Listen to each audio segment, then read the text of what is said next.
በሳዑዲ አረቢያ በሐሚስ ምሽት ናጅራን ከተማ ላይ ብዙ ኢትዮጵያኖች አሁን ላይ ምን ላይ ናቸው የሚለውን እንመለከታለን።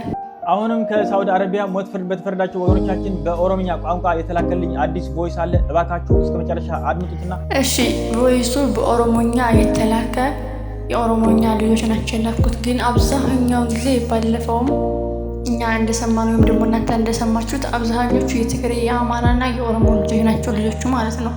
ምክንያቱም ሀገራቸው ላይ አሁን ሀገራችን ላይ ሰላም የለም እነሱ ውስጥ ክልሎች ላይ እና በዛ የተነሳ አሁን አዲስ የሰማሁት መረጃ እኔ ብዙዎቹ እስር ቤት ላይ ሊፈቱ እንደሆነና 4ቱ ግን እንደተገደሉ ነበር የሰማሁት። ግን ይሄ አዲስ የወጣ መረጃ ነው። ግን አብዛኞቻችን ትግራዊ ናቸው፣ አማራ ናቸው፣ ኦሮሞ ናቸው በሚል የሳውዲ መንግስት ደግ አደረጋቸው የምትሉ አላችሁ። ብዙ ጊዜ እየገባሁ ያነበብኩ ነው ማለት ነው። እና እዛ ላይ እነሱ እኮ እዚህ ቦታ ላይ የተገኙት በመመሰላችሁ ትግሬ ላይ ጦርነት ነው፣ አማራ ላይ ጦርነት ነው፣ ኦሮሞ ላይ ያን ያክል እንደዚህ እርግጠኛ ባልሆንም ዙሮ አለ፣ አልፎ አለ፣ ኦሮሞ ላይም አለ።